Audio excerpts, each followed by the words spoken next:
গো, শুনছো? ওই গো, আরে শুনতে পাচ্ছো আমার কথা? উঠে পড়ো, সকাল গড়িয়ে বেলা হতে চললো, উঠে পড়ো, এবার না হলে তো কাজের জন্য দেরি হয়ে যাবে। আরে কি হয়েছে বলো তো? আরে সকাল সকাল চেঁচাচ্ছ কেন? দেখতে পাচ্ছ তো যে সকাল থেকে বৃষ্টি পড়ছে। আজকে আর কাজে যেতে ভালো লাগছে না, আমাকে একটু ঘুমাতে দাও দেখি। হ্যাঁ, সে তো দেখতেই পাচ্ছি, সকাল থেকেই বৃষ্টি পড়ছে, কিন্তু তোমাকে কাজেও তো যেতে হবে। আবার ঘরেতে সেই রকম কিছু নেই, সামান্য বাজার আছে, ওটা দিয়ে আজ কোনো রকমে চলে যাবে। এই তো কদিন আগে বাজার করে নিয়ে এলাম, তা এক্ষুনি শেষ হয়ে গেল। তার শেষ হবে না? তুমি একদিন সামান্য পরিমাণে বাজার করে নিয়ে আসবে, আর সেটা কি সারা মাস ধরে চলতে পারে নাকি? আরে উঠে পড়ো, উঠে বাজারে যাও তো। দেখো গিন্নি, আজকে সকাল থেকে প্রচন্ড বৃষ্টি পড়ছে। আমি আজকে কাজেও যাব না আর বাজারও করতে যাব না, যা আছে ওদিক দিয়ে আজকে চালিয়ে নাও আর কি। কালকে সকাল সকাল উঠে বাজারে যাব। আমাকে এখন বিরক্ত করো না, ঘুমাতে দাও, ভালো লাগে না।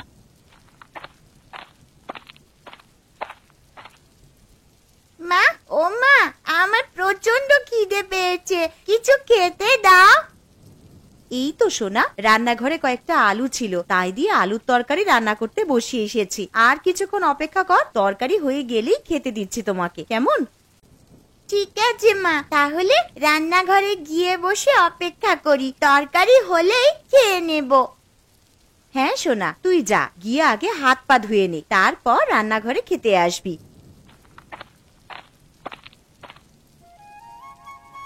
মালতীমা, ও মালতীমা, বাড়িতে আছিস? একবার বাইরে আয়। হ্যাঁ মালতীমা, একবার বাইরে বেরিয়ে আয় তো। আরে এটা তো বাবা মার মতন গলার আওয়াজ মনে হচ্ছে, যাই একবার বাইরে গিয়ে দেখি।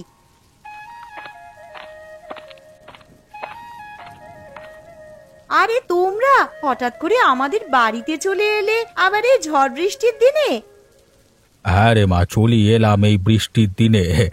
বাড়িতে বসে বসে আর ভালো লাগছিল না, তাছাড়া আবার সকাল থেকে বৃষ্টি পড়ছে। তোর মাকে বললাম যে মেয়ের বাড়ি থেকে ঘুরে আসবে, তোর মা একেবারেই রাজি হয়ে গেল, তাই চলে এলাম।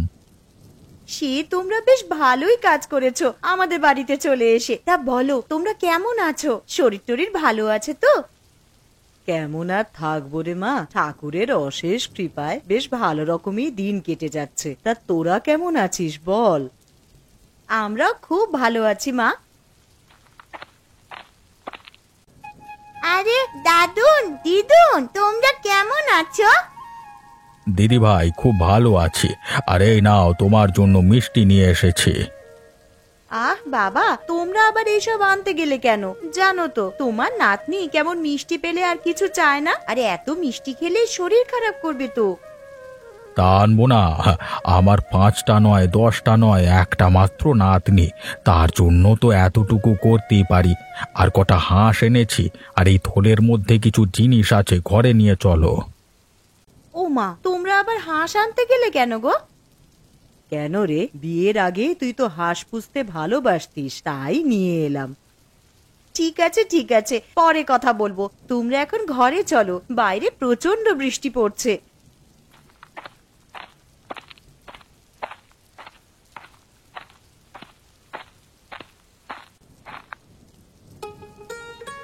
বাবা, ও বাবা, ওঠো গো, একটা সুখবর আছে। আবার কি হলো রে মা? আমাকে কি তোরা একটু শান্তিতে ঘুমাতে দিবি না? আরে একদিন একটু কাজে ছুটি নিলাম, তাও দেখছি আরামে ঘুমাতে পারবো না। তা বল কি হয়েছে? বাবা জানো, আজ দাদু আর দিদুন আমাদের বাড়িতে এসেছে। হ্যাঁ, সে কি রে? তা কখন এলো? এই তো বাবা, তুমি যখন ঘুমিয়েছিলে তখনই দাদু আর দিদুন আমাদের বাড়িতে এসেছে। দাদু আর দিদুন ওই ঘরে বসে আছে। একে বৃষ্টির জন্য কাজে যেতে পারিনি, পকেটে সেরকম পয়সা নেই, আবার শ্বশুর শাশুড়ি চলে এলো, এখন দেখছি পকেটে যেটুকু টাকা ছিল সেই সমস্ত টাকাই ফাঁকা। বাবা, তুমি ওই ঘরে যাবে? আমি চলে গেলাম, তুমি এসো। হ্যাঁ রে, চল মা।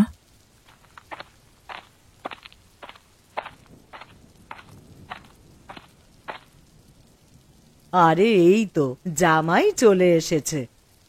তা বাবা মা আপনারা কেমন আছেন বলুন? আর আসতে কোনো অসুবিধা হয়নি তো? না না জামাই বাবা, সেরকম কোনো অসুবিধা হয়নি। তা আপনারা যখন আমাদের বাড়িতে চলে এসেছেন, 1 সপ্তাহ না কাটিয়ে যেতে দেব না কিন্তু, না হলে আমি কিন্তু ছাড়বো না। হ্যাঁ, আচ্ছা বাবা, সে এখন দেখা যাবে। না মা, দেখা যাবে বললে তো হবে না। জামাই যখন একবার বলেছে তখন তোমাদেরকে এই কথা রাখতেই হবে। আর কি গো শুনছো, আর তুমি একবার রান্নাঘরে এসো তো, কিছু কথা আছে।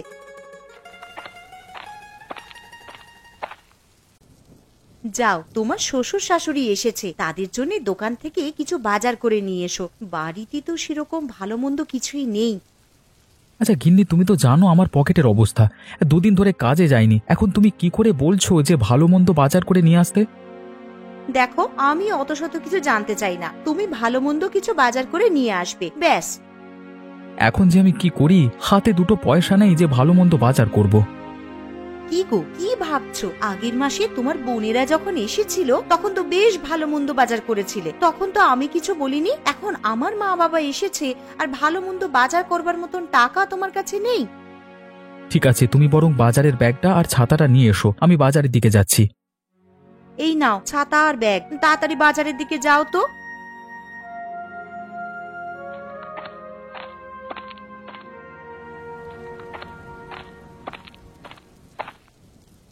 হ্যাঁ রে মালতী, জামাইকে দেখলাম হাতে ব্যাগ নিয়ে মাথায় ছাতা দিয়ে বাজারের দিকে যাচ্ছে। তুই এই বৃষ্টির দিনে ওকে বাজারে কেন পাঠালি রে? মা, আমি পাঠাইনি, তোমার জামাই বলল এতদিন পর আমার বাড়িতে শ্বশুর শাশুড়ি এসেছে, আর কিছু ভালো মন্দ খাওয়াবো না, তাই তো হাতে ব্যাগ নিয়ে আর মাথায় ছাতা দিয়ে বাজারের দিকে গেল। আরে দূর থেকে কে ছাতা মাথায় দিয়ে আসছে এত বৃষ্টির মধ্যে? মনে হচ্ছে তো দীপক।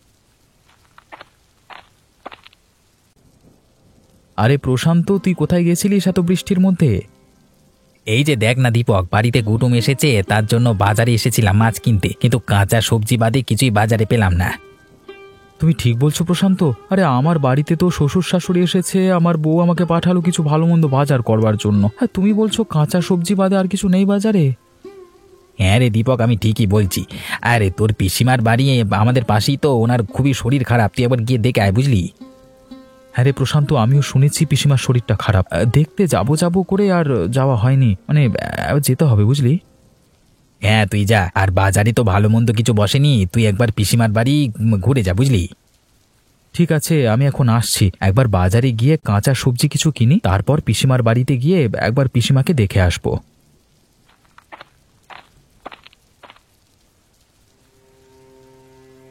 লোকটা কোথায় যে গেল? এত বেলা হয়ে গেল, ঘরেতে সেরকম কিছু ভালো মন্দ নেই যে রান্না করব। কি রে মা, কি এত চিন্তা করছিস? না মা, সেরকম কিছু নয়, আসলে বেলা হয়ে গেল তো, আর তোমার জামাইও তো সেই কখন বাজারে গেছে, এখনো বাড়িতে ফিরলো না। কি যে রান্না করব সেটাই ভাবছি। সে নিয়ে তুই অত চিন্তা করিস না, বাইরে এত বৃষ্টি পড়ছে দেখতেই তো পাচ্ছিস, হয়তো জামাই আমার বাজার করতে গিয়ে কোথাও আটকে গেছে এই বৃষ্টির জন্য। মা, তোমার জামাইকে আমি ভালো করেই জানি, দেখো গিয়ে হয়তো চায়ের দোকানে বসে বন্ধুদের সাথে আড্ডা দিচ্ছে। তাহলে মা, আজকে কি রান্না করব? বাড়িতে যা আছে তাই দিয়ে কিছু কর না একটা। বাড়িতে চাল ডাল আর আলু ছাড়া আর তো সেরকম কিছুই নেই। একটু ঝাল মশলা থাকলে তুমি যে কটা হাঁস এনেছিলে তার মধ্যে থেকে একটা হাঁস রান্না করে খেতাম, কিন্তু সেই সমস্ত মশলাই তো নেই। এসব কথা ছাড় মা, তুই এখন যা আছে ওইগুলো দিয়েই দুপুরের জন্য কিছু একটা রান্না কর। আচ্ছা মা, ঠিক আছে, তুমি বরং বসার ঘরে গিয়ে একটু বিশ্রাম নাও, আমার রান্না হয়ে গেলেই তোমাদেরকে ডাকবো খাওয়ার জন্যে।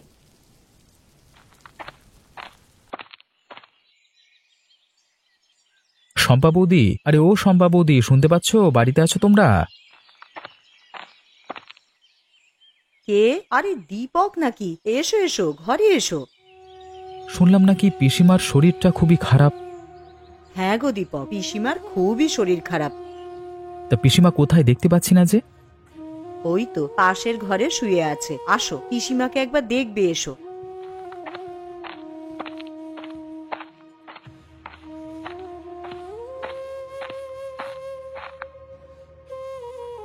পিসিমা, ও পিসিমা, কেমন আছেন?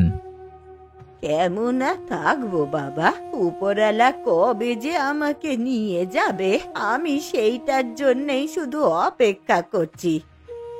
এরকম কথা বলতে নেই পিসিমা।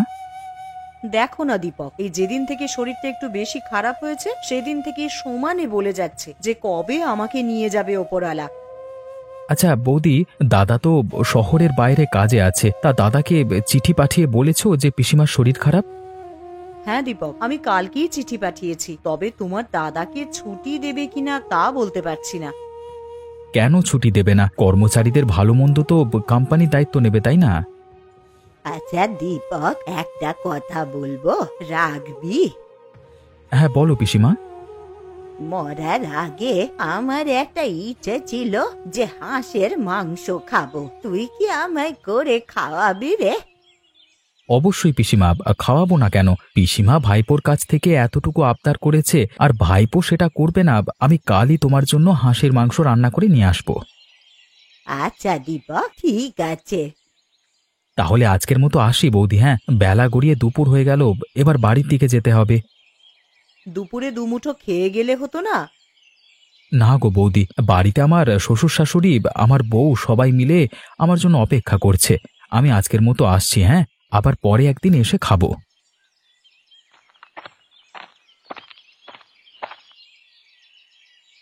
কই গো গিন্নি, আমি চলে এসেছি। এই নাও বাজারের ব্যাগটা নাও। এই যে মহারাজের আসার সময় হলো এতক্ষণে, তা বলি বাড়িতে কি রান্না হবে সে বিষয়ে আপনার কিছু হুঁশ ছিল? আরে গিন্নি, রাগ করছো কেন? আমি একবার পিসিমার বাড়িতে গেছিলাম। তা পিসিমার বাড়িতে হঠাৎ গেলে কেন? কি বলবো আর গিন্নি, বাজার করবার জন্য যখন ব্যাগ নিয়ে বাজারের দিকে যাচ্ছিলাম তখন প্রশান্তর সঙ্গে দেখা হলো। আর প্রশান্তই বলল যে তোর পিসিমা নাকি খুবই অসুস্থ, তাই একবার গেছিলাম ওনাদের বাড়ি আর কি। তা গিয়ে কি দেখলে ভালো আছে পিসিমা? দেখে তো মনে হলো শরীর প্রচন্ডই খারাপ, আর পিসিমা আমার কাছে একটা আবদার চেয়েছে। পিসিমা আবার কি আবদার করেছে গো তোমার কাছে? বলেছে যে আমাকে একদিন হাঁসের মাংস করে খাওয়াবি। আমি বলেছি কেন খাওয়াবো না। ঠিক আছে, তাহলে আমার মা যে কটা হাঁস এনেছে তার মধ্যে থেকে একটা কেটে রান্না করে পিসিমাকে দিয়ে আসবে। তা কবে পিসিমাকে করে খাওয়াবে হাঁসের মাংস? কাল কি করে খাওয়াবো, কারণ শয্যাশায়ী মানুষ আমার কাছে আবদার করেছে, না খাওয়াতে পারলে আমারই খারাপ লাগবে। তাহলে আজ রাতেই বরং হাঁসের মাংস রান্না করে রাখি, কাল সকাল সকাল উঠে তুমি পিসিমার বাড়িতে গিয়ে দিয়ে আসবে। ঠিক আছে গিন্নি, সে না হয় করবো। তুমি এখন আমাকে গামছাটা দাও তো, আমি এখন স্নান করে আসি। এসে খেতে দেবে, খিদের জ্বালায় পেটে ছুঁচো ডন দিচ্ছে আমার। এই নাও গামছা, তুমি স্নান করে এসো, আমি খেতে দিচ্ছি।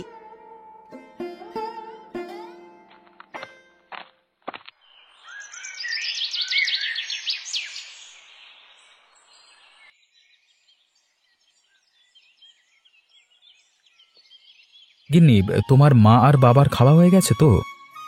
হ্যাঁ গো, মা বাবার খাওয়া হয়ে গেছে, আর মেয়েটারও খাওয়া হয়ে গেছে। ওরা তিনজনে মিলে এখন ঘুমাচ্ছে। দীপক, আরে ও দীপক, আছিস নাকি বাবা ঘরে? আরে দেখো, তোমার নাম ধরে কে যেন বাইরে থেকে ডাকছে মনে হচ্ছে।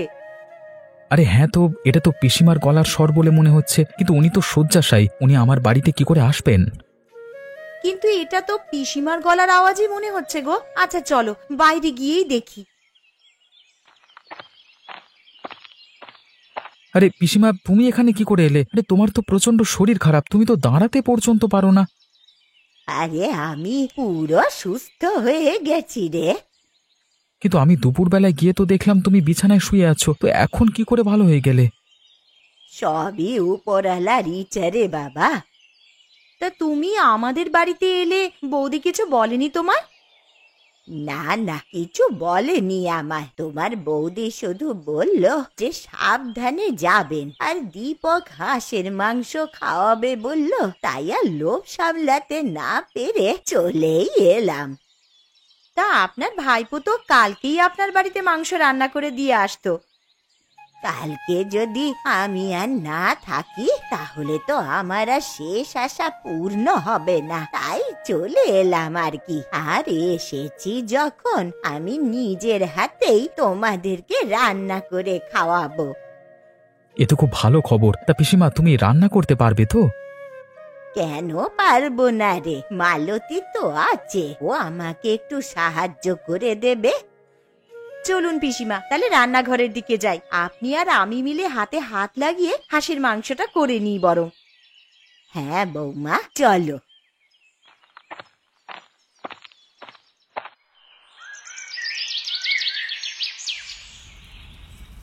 তাহলে হাঁসের মাংস তো রান্না হচ্ছেই, তা তার সাথে খাওয়ার জন্যে কি করা হবে বৌমা? কি আর করবেন পিসিমা, তাহলে রুটিটাই বানানো যাক। হাঁসের মাংসের সাথে বেশ ভালোই লাগবে খেতে। হ্যাঁ মা, তুই ঠিকই বলেছিস, হাঁসের মাংসের সাথে রুটিটা একদম জমে যাবে। কিন্তু পিসিমা, একটা অসুবিধা আছে। কি অসুবিধা বৌমা? আসলে আপনার ভাইপো হাঁসের মাংস খায় না। কে খায় আর কে না খায় সে দেখাই যাবে খেতে বসে। এখন রান্নাটা আগে করে নি। আরে বেয়ান, রান্নাটা যা করেছেন না, গন্ধেতেই তো অর্ধেক পেট ভর্তি হয়ে গেল। আমার এদিকে রুটি করা হয়ে গেছে। ও পিসিমা, আপনার কত দূর? আমারও এইদিকে প্রায় হয়েই এসেছে। বৌমা, তুমি বরং ওদেরকে নিয়ে গিয়ে খেতে বসাও, আমি খাবারগুলো নিয়ে যাচ্ছি। ঠিক আছে পিসিমা, তবে সাবধানে। কিনে আমার জন্য আলাদা করে কিছু তরকারি করনি? না, তোর জন্যে আর কিছু আলাদা করে করা হয়নি। হাঁসের মাংসের ঝোল দিয়েছি, ওই দিয়েই রুটিটা খা।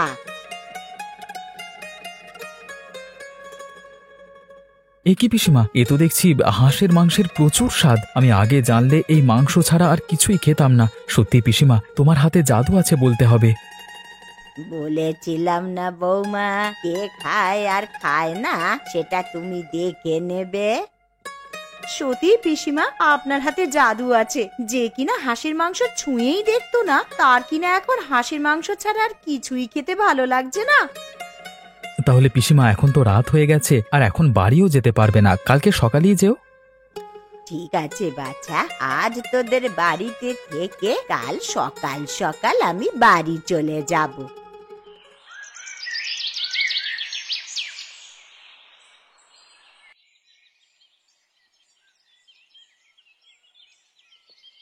ও বাবা, চোখটা বন্ধ করতে না করতেই ভোর হয়ে গেল।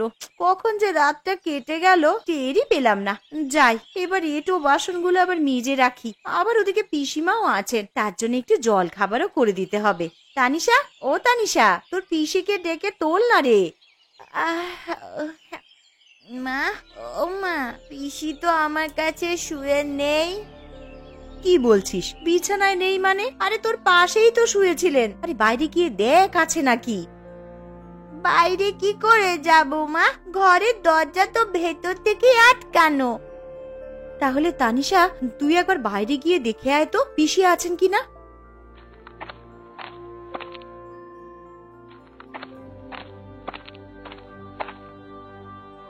মা, পুকুর ঘাট, আমবাগান সবই তো দেখে এলাম, কই পিসিকে তো দেখতে পেলাম না। কি গো, শুনছো? আরে কই গো, তাড়াতাড়ি ওঠো, পিসি কোথায় যেন চলে গেছে, ঘরে নেই। তুমি গিয়ে একটু দেখো না। চলে গেছে মানে? কোথায় আবার যাবে? ঘরের দরজা তো ভেতর থেকেই বন্ধ ছিল, পিসি দরজা দিয়ে বের হবে কি করে? এ কি সর্বনাশ হলো আমার! কই গো, তুমি একবার পিসিমাদের বাড়িতে গিয়ে দেখে এসো না, উনি বাড়ি চলে গেছেন কিনা। হ্যাঁ হ্যাঁ, তুমি ঠিকই বলেছ, আমি একবার পিসির বাড়িতে গিয়ে দেখে আসি।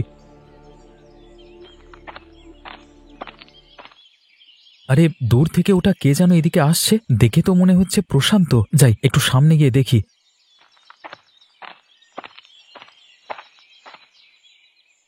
আরে প্রশান্ত, তুই এখানে কি করছিস? আর এত ছোটাছুটি করে কোথায় যাচ্ছিস? এই তো দীপক, তোদের বাড়িতেই যাচ্ছিলাম ছোটাছুটি করে। কেন রে প্রশান্ত, কি হয়েছে? আমাদের বাড়িতে আবার ছোটাছুটি করে যাবার কি আছে? আর তুই এত হাঁপাচ্ছিস কেন? দেখ না দীপক, কালকে বিকেলে তোর পিসিমা মারা গেছে। এ কি বলছিস তুই প্রশান্ত? এমনটা হতেই পারে না। এমনটাই হয়েছে দীপক, তোর যদি বিশ্বাস না হয় তুই একবার পিসিমার বাড়িতে গিয়ে দেখ না। ঠিক আছে প্রশান্ত, আমার এখন তাড়া আছে, তাহলে তুই যা, গিয়ে আমার বাড়িতে খবর দে, আমি পিসিমার বাড়িতে যাচ্ছি। ঠিক আছে দীপক, তুই যা, আমি তোর বাড়ির দিকে যাচ্ছি।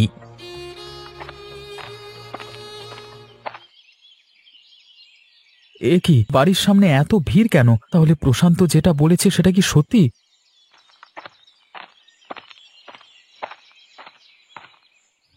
বৌদি, ও বৌদি, পিসিমার এমন অবস্থা হলো কি করে?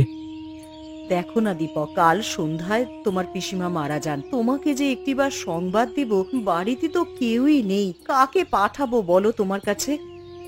কালকে সন্ধে মারা গেছে বৌদি, তুমি ঠিক বলছো তো? হ্যাঁ গো দীপক, সন্ধেবেলায় মা চোখ বুঝলেন, দুপুরবেলা একটু সুস্থ হয়েছিলেন বটে, উঠে বসলেন আর বললেন তোমাদেরকে নিজের হাতে হাঁসের মাংস রান্না করে খাওয়াবে। কে জানতো বলো, জীবনবাতি নিভে যাওয়ার আগে একবার জ্বলে উঠেছিল। আর আজকে সকাল হতেই তোমার বন্ধু প্রশান্তকে বললাম যে একবার দীপকদের বাড়িতে গিয়ে খবর দিয়ে এসো। যদি সন্ধেবেলাতেই পিসিমা মারা যায়, তাহলে কালকে আমাদের বাড়িতে পিসি হাঁসের মাংস খেতে যায়নি, তাহলে কে গিয়েছিল? হয়তো পিসিমার আত্মা তার শেষ আশাটা পূরণ করতে গিয়েছিল।